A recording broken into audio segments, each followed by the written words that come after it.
भाई तुझको क्या हुआ है? मुझे इश्क हुआ है। मुझे इश्क हुआ है।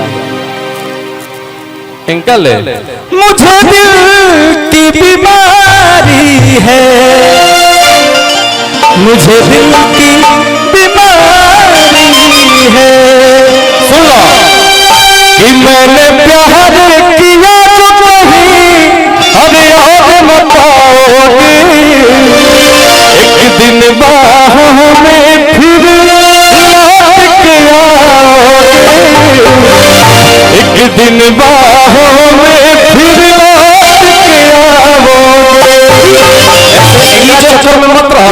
ई जो तू पोल्हावा तर ना ये जानकारी कि तू कहता ना होशियार बड़ा यही से कहता री कि लगे को छड़ राजा नहीं पढ़ल बड़ा, कि लगे को छड़ राजा पढ़ल बड़ा, खाली लड़किन के चक्कर में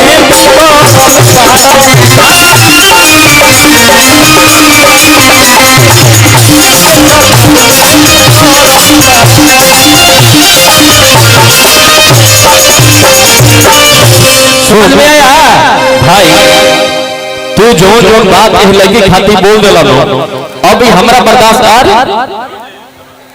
कि ये हो गोरी कि चीज गोरी बढ़िया हाय बेकार के चिन्ह, कि चीज गोरी बढ़िया बेकार के चिन्ह।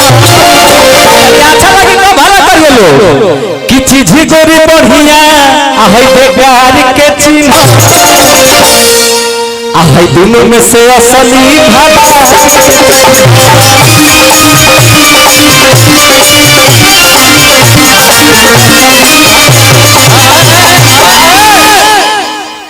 देखो हमरा माथा मत गरम करो ठीक बा, नहीं तो सुन लो सुन लो काहे की दोस्ती पानी से करत रही, ठीक बा पानी से नाम आग से हुई भैया हो कि दोस्ती पानी से नाम आग से हुई, अब प्यार दिल से ना और दिमाग से हुई। ठीक बा काहे कि भाई यहाँ पे दिमाग ही चलाना पड़ता है, अभी मुझे समझ में आया। दिमाग लगेबो तो फेल हो जाई आ लड़की के चक्कर में पड़बो तो अंकुश तारा जेल हो जाई।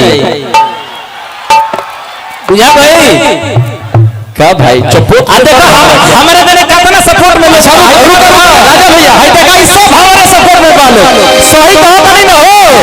हां तार हम सपोर्ट तार बा अच्छा बात बा, एगो रिकॉर्डिंग डांस कर लेते दो ओकरा बाद हम तारा पर चढ़ाई करत नहीं भाई। हमारे वाले रिकॉर्डिंग डांस लगाओ भाई जल्दी से। हमारे लोग सपोर्ट भाई लोग पेड़ पर चढ़ जाओ क्या चाहिए देखा हिला दे दिया ठीक बा भाई। अच्छा एगो तनी रिकॉर्डिंग डांस कर के मगे तनी माहौल अपने कब्जा में ले। अच्छा आइए भाई बजाइए गाना और पल्लवी